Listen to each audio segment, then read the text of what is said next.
Next, we are going to create another new layer.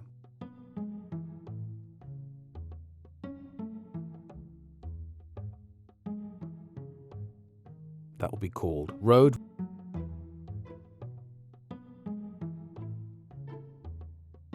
We select the type of line geometry and check that we have the correct projection.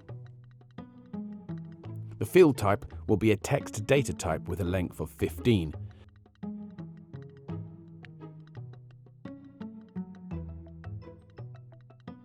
The width is a decimal number type with a length of 3 and a precision of 1.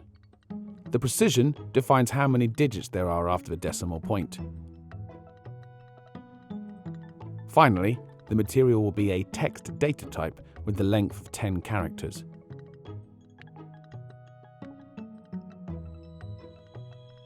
Click Accept, and in the Layers panel, a new linear layer appears with its symbology.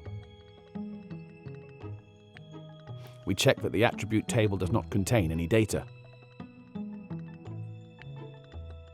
We modify the color and the thickness of the line so that it can be seen more clearly on the map.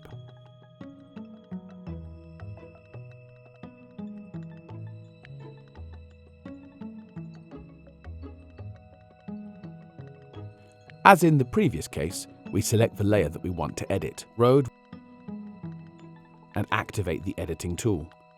We activate the Add Line feature button and begin to draw the vertices of the road line that we can see in the image. The section is displayed in red.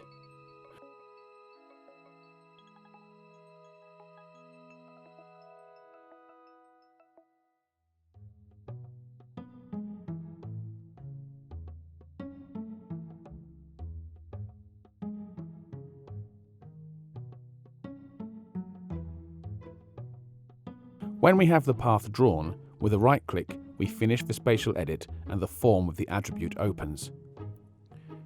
We fill in the data. It is a road with a width of 8.5 meters with an asphalt surface.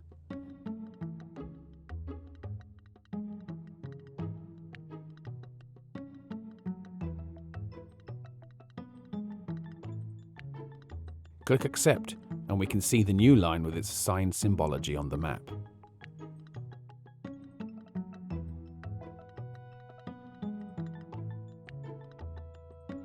We are going to draw another path line to link with the line already drawn.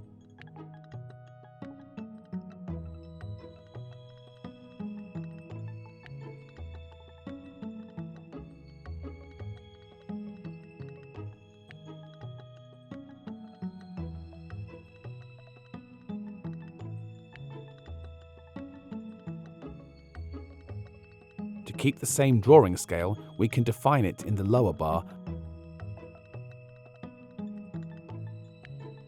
and by clicking on the lock icon, keep it locked. From now on, it is no longer a question of zooming, but of an amplification of the image that we have on the canvas.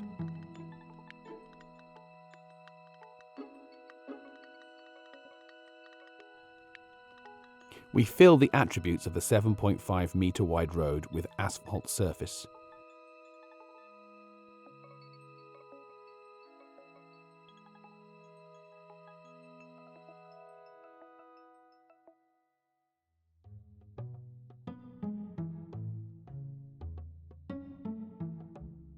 If we approach the junction of the two roads, we can see that the two lines are not joined.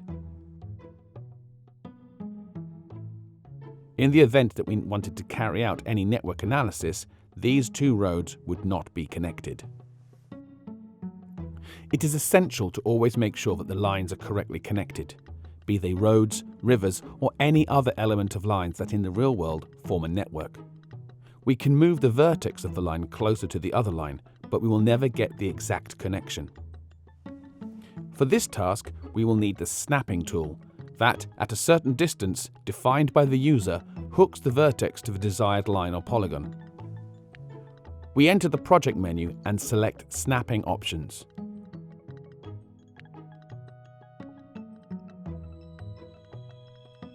We activate the icon in the form of a magnet and change all layers to advanced configuration. Now we have a list of layers that are inside the project. If we click on the box of the path layer, we activate the auto-assembly or snapping of this layer. That is, as if this layer became a magnet for all the other elements, trees, or new paths. We also activate the two buttons, topological addition and snapping on intersection.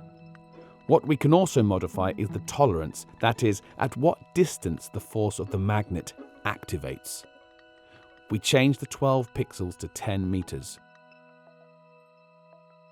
We also change the vertex to the vertex and segment and close. We select the vertex tool and click on the line where one more symbol appears, and we bring it to the end point of the other line where we can see that they have been hooked correctly.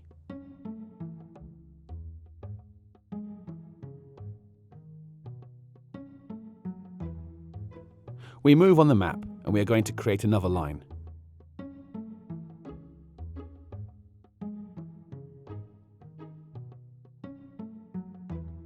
As we approach the already drawn road, we can see a purple cross or square which marks the anchor point of the line we are editing.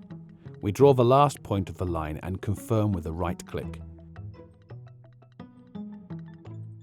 We fill in the form and confirm.